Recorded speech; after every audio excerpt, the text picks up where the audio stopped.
जगत में प्रत्येक व्यक्ति को किसी ना किसी प्रकार की निर्बलता अवश्य होती। जैसे कोई बहुत तेजी से दौड़ नहीं पाता तो कोई अधिक भार नहीं उठा पाता, कोई असाध्य रोग से पीड़ित रहता है तो कोई पढ़े हुए पाठों को स्मरण में नहीं रख पाता। ऐसे अनेकों उदाहरण और भी हैं। क्या आप किसी ऐसे व्यक्ति को जानते हैं जिसे सब कुछ प्राप्त हो और हम जीवन की उस एक निर्बलता को जीवन का केंद्र मानकर जीते हैं?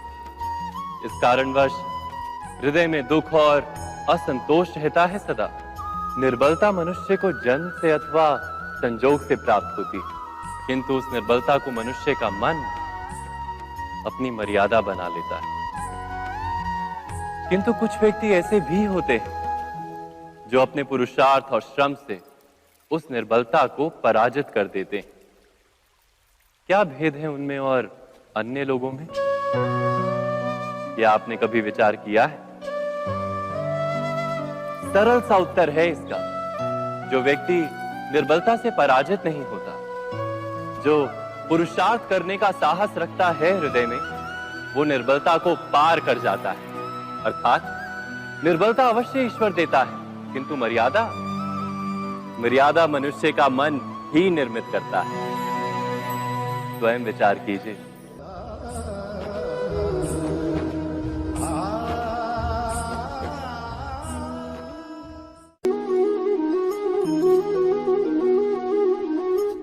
भविष्य का दूसरा नाम है संघर्ष। हृदय में आज इच्छा होती है और यदि पूर्ण नहीं हो पाती तो हृदय भविष्य की योजना बनाता है। भविष्य में इच्छा पूर्ण होगी ऐसी कल्पना करता रहता है, किंतु जीवन ना तो भविष्य में है ना अतीत में। जीवन तो इस क्षण का नाम है, अर्थात इस क्षण का अनुभव ही जीवन का अनुभव। पर हम ये जानते हुए भी इतना सा सत्य समझ नहीं पाते। या तो हम बीते हुए समय के स्मरणों को घेर कर बैठे रहते, या फिर आने वाले समय के लिए हम योजनाएं बनाते रहते हैं और जीवन जीवन बीत जाता है। एक सत्य यदि हम हृदय में उतार लें कि ना हम भविष्य देख सकते हैं, ना ही भविष्य निर्मित कर सकते हैं, हम तो केवल धैर्य और साहस के साथ भविष्य को आलिंगन दे सकते हैं, स्वागत कर सकते हैं भविष्य का। तो क्या जीवन का हर पल जीवन से नहीं भर जाएगा? स्वयं विचार कीजिए।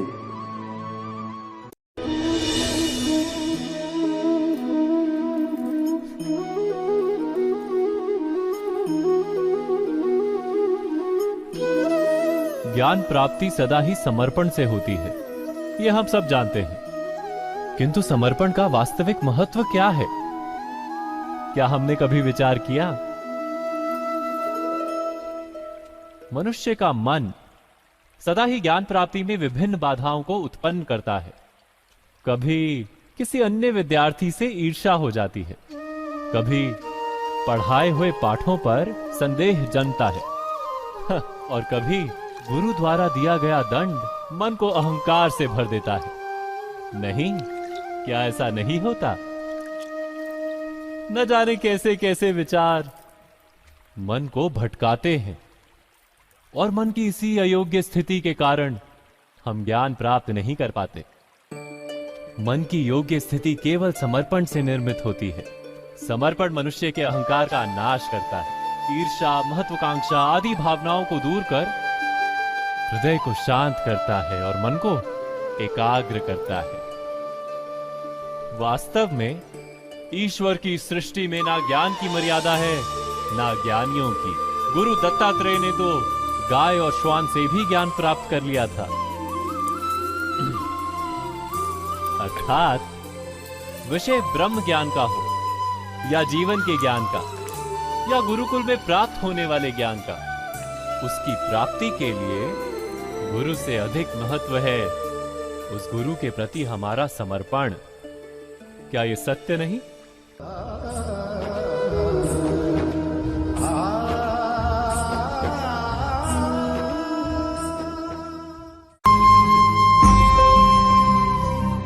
प्रत्येक मनुष्य के जीवन में ऐसा क्षण अवश्य आता है जब सारे स्वप्न, सारी आशाएं, सारे दृश्य ध्वस्त हो जाते हैं। जीवन के सारे आयोजन ही बिखर जाते हैं। एक और धर्म होता है और दूसरी ओर सुख। इसी को धर्म संकट कहते हैं। जब धर्म का वहन ही संकट हो और धर्म का त्याग ही सुख हो। विचार कीजिए, कभी किसी स्वजन के विरुद्ध सत्य बोलने का अवसर प्राप्त हो जाता है, कभी ठीक दरिद्रता के समय सरलता से चोरी करने का मार्ग प्राप्त हो जाता है, कभी किसी शक्तिशाली राजनेता या राजा के कर्मचारी का अधर्म प्रकट हो जाता है। सबके जीवन में ऐसी घटना बनती ही रहती है। अधिकतर लोग ऐसे किसी क्षण को धर्म संकट के रूप में जान ही नहीं पाते। हमें किसी प्रकार के संघर्ष का अनुभव ही नहीं होता। सहजता से सुख की ओर खींचे चले जाते हैं, जैसे मक्खी गुड़ की ओर खींची चली जाती। वास्तव में धर्म संकट का क्षण ईश्वर के निकट जाने का क्षण होता है। यदि हम संघर्षों से भयभीत ना हो, सुख की ओर आकर्षित ना हो, अपने धर्म पर दृढ़ रहे, तो ईश्वर का साक्षात्कार दूर नहीं।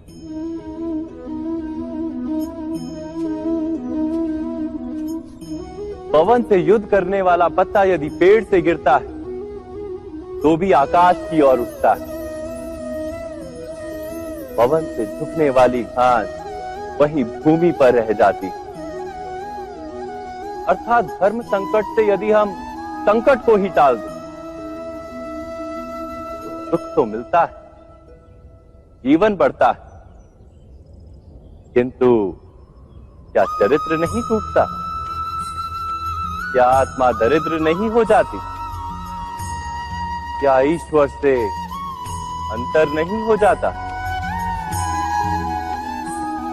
स्वयं विचार किए। दो व्यक्ति जब निकट आते हैं तो एक दूसरे के लिए सीमाएं और मर्यादाएं निर्मित करने का प्रयत्न अवश्य करते हैं। हम यदि सारे संबंधों पर विचार करें तो देखेंगे कि इन सारे संबंधों का आधार यही सीमाएं हैं जो हम दूसरों के लिए निर्मित करते हैं। और यदि अनजाने में भी कोई अन्य व्यक्ति इन सीमाओं को तोड़ता है तो उसी क्षण हमारा हृदय क्रोध से भर जाता है। इन सीमाओं का वास्तविक रूप क्या है? क्या हमने कभी विचार किया? सीमाओं के द्वारा हम दूसरे व्यक्ति को निर्णय करने की अनुमति नहीं देते। अपना निर्णय उस व्यक्ति पर थोपते, अर्थात किसी की स्वतंत्रता का अस्वीकार करते हैं।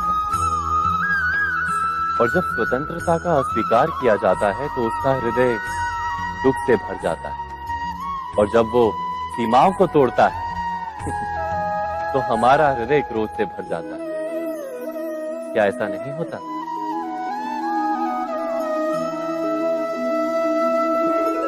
पर यदि एक दूसरे की स्वतंत्रता का सम्मान किया जाए तो किसी मर्यादाओं या सीमाओं की आवश्यकता ही नहीं होती। अर्थात जिस प्रकार स्वीकार किसी संबंध का देह है, क्या वैसे ही स्वतंत्रता किसी संबंध की आत्मा नहीं? स्वयं विचार कीजिए।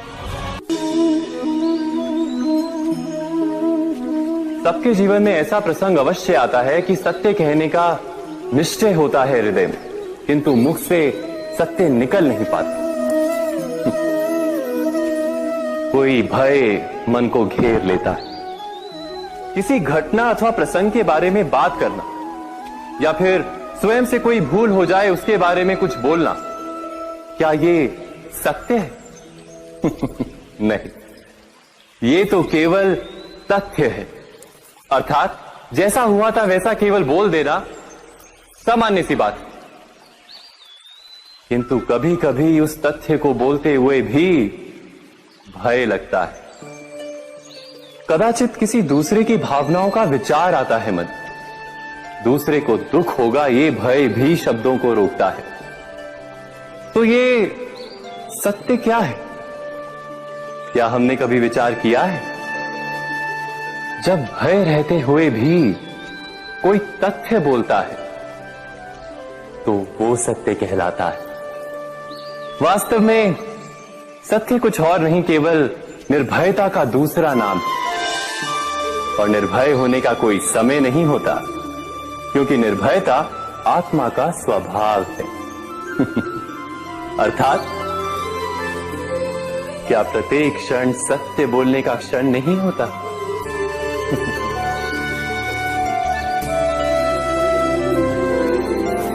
स्वयं विचार कीजिए।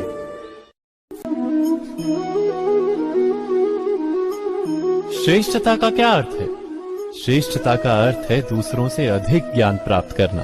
अर्थात मूल्य इस बात का नहीं कि स्वयं कितना ज्ञान प्राप्त किया, मूल्य इस बात का है कि प्राप्त किया हुआ ज्ञान अन्य लोगों से कितना अधिक है। अर्थात श्रेष्ठता की इच्छा ज्ञान प्राप्ति को भी एक स्पर्धा बना देती है। और स्पर्धा में विजय अंतिम कब होती है?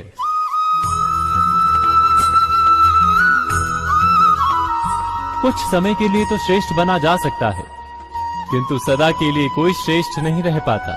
फिर वही असंतोष, पीड़ा और संघर्ष जन्म लेता है। किंतु श्रेष्ठ बनने के बदले यदि उत्तम बनने का प्रयत्न करें तो क्या होगा? उत्तम का अर्थ है कि जितना प्राप्त करने योग्य है वो सब प्राप्त करना, किसी से अधिक पाने की इच्छा से नहीं, मात्र आत्मा की तृप्ति हेतु कुछ प्राप्त करना। उत्तम के मार्ग पर किसी अन्य से स्पर्धा नहीं होती, स्वयं अपने आप से स्पर्धा होती है। अर्थात उत्तम बनने का प्रयत्न करने वाले को देर अबेर सारा ज्ञान प्राप्त हो जाता है, बिना प्रयत्न के ही वो श्रेष्ठ बन जाता है। किंतु जो श्रेष्ठ बनने का प्रयत्न करता है वो श्रेष्ठ बने या ना बने, उत्तम कभी नहीं बन पाता।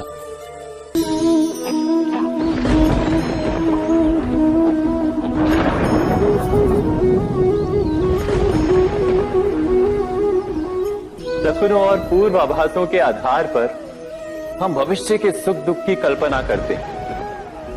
भविष्य के दुख का कारण दूर करने के लिए हम आज योजना बनाते हैं।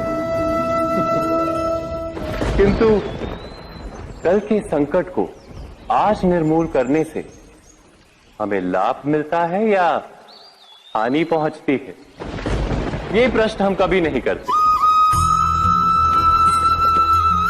सत्य तो ये है कि संकट और उसका निवारण साथ जनते हैं, व्यक्ति के लिए भी और सृष्टि के लिए भी। नहीं, आप अपने भूतकाल का स्मरण कीजिए, इतिहास को देखिए, आप तुरंत ही ये जान पाएंगे कि जब जब संकट आता है तब तब उसका निवारण करने वाली शक्ति भी जन्म लेती है। यही तो जगत का चलन है।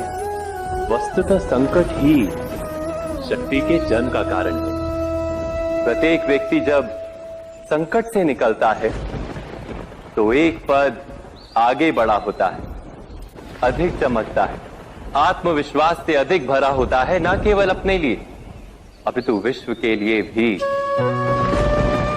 क्या ये सत्य नहीं?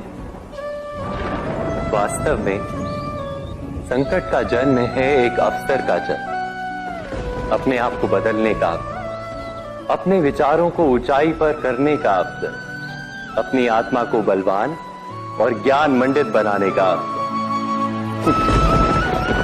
जो ये कर पाता है उसे कोई संकट नहीं होता, किंतु जो ये नहीं कर पाता वो तो स्वयं एक संकट है विश्व के लिए। विचार कीजिए।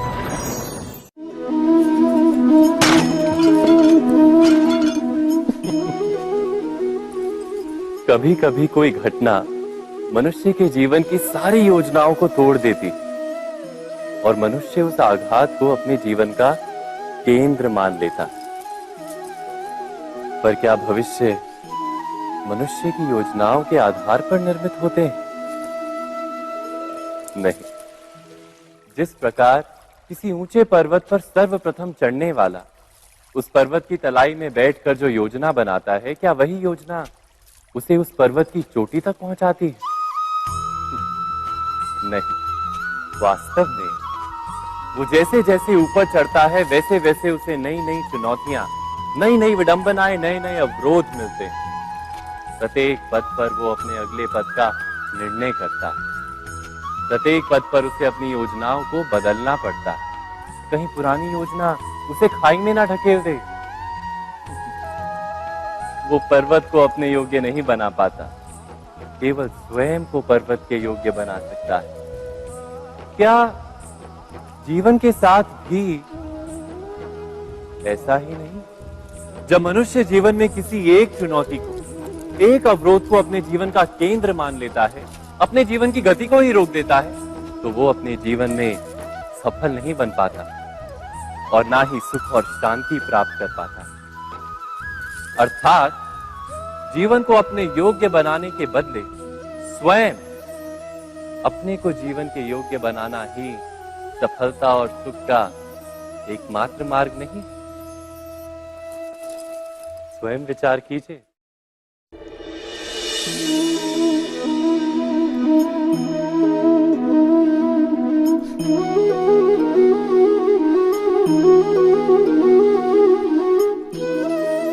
जीवन का हर क्षण निर्णय का क्षण होता है। प्रत्येक पद पर दूसरे पद के विषय में कोई निर्णय करना ही पड़ता है और निर्णय अपना प्रभाव छोड़ जाता है। आज किए गए निर्णय भविष्य में सुख अथवा दुख निर्मित करते हैं, ना केवल अपने लिए, अपने परिवार के लिए भी, आने वाली पीढ़ियों के लिए भी। जब कोई दुविधा सामने आती है तो मन व्याकुल हो जाता है, अनिश्चय से भर जाता है। निर्णय का वो क्षण युद्ध बन जाता है और मन बन जाता है युद्ध भूमि। अधिकतर निर्णय हम दुविधा का उपाय करने के लिए नहीं, केवल मन को शांत करने के लिए लेते हैं। पर क्या कोई दौड़ते हुए भोजन कर सकता है? नहीं। तो क्या युद्ध से जूझता हुआ मन कोई योग्य निर्णय ले पाएगा? वास्तव में शांत मन से जब कोई निर्णय करता है तो अपने लिए सुखद भविष्य बनाता है, किंतु अपने मन को शांत करने के लिए जब कोई निर्णय करता है तो वो व्यक्ति भविष्य में अपने लिए कांटों भरा वृक्ष लगाता है। स्वयं विचार कीजिएगा।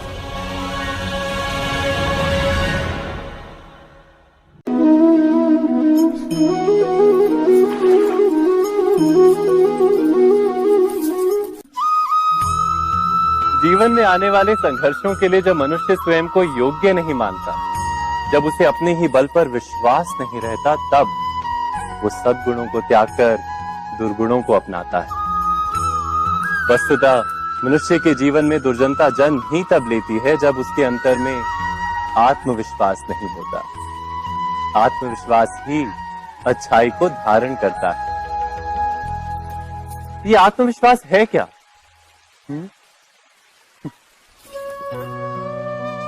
जब मनुष्य ये मानता है कि जीवन का संघर्ष उसे दुर्बल बनाता है, तो उसे अपने ऊपर विश्वास नहीं रहता।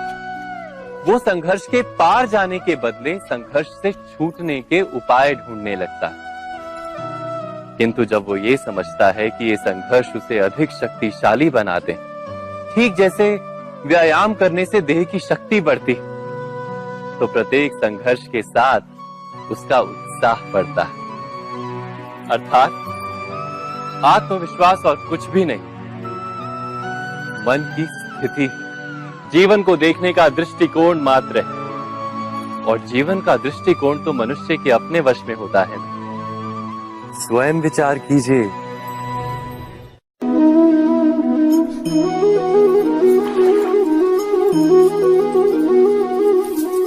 पिता सदा ही अपने संतान के सुख की कामना करते हैं, उनके भविष्य की चिंता करते रहते हैं।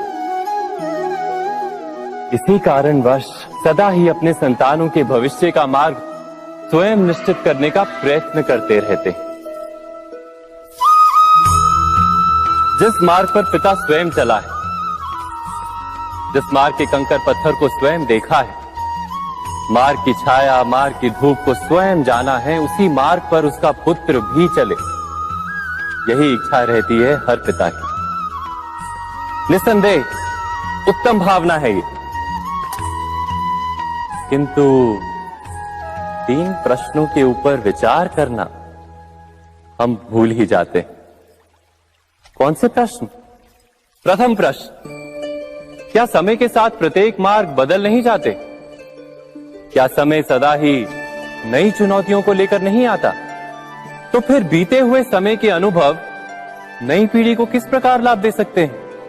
दूसरा प्रश्न, क्या प्रत्येक संतान अपने माता पिता की छवि होता है? हाँ, संतानों को संस्कार तो अवश्य माता पिता देते हैं, किंतु भीतर की क्षमता तो ईश्वर देते हैं। तो जिस मार्ग पर पिता को सफलता मिली है, विश्वास है कि उसी मार्ग पर उसकी संतानों को भी सफलता और सुख प्राप्त होगा। तीसरा प्रश्न, क्या जीवन के संघर्ष और चुनौतियां लाभकारी नहीं होती? क्या प्रत्येक नया प्रश्न एक नए उत्तर का द्वार नहीं खोलता? तो फिर संतानों को नए नए प्रश्नों, संघर्षों और चुनौतियों से दूर रखना, ये उनके लिए लाभ करना कहलाएगा या हानि पहुंचाना? अर्थात जिस प्रकार संतान के भविष्य का निर्माण करने के बदले उसके चरित्र का निर्माण करना श्रेष्ठ है, वैसे ही संतानों के जीवन का मार्ग निश्चित करने के बदले उन्हें नए संघर्षों के साथ जूझने के लिए मनोबल व ज्ञान देना अधिक लाभदायक नहीं होगा।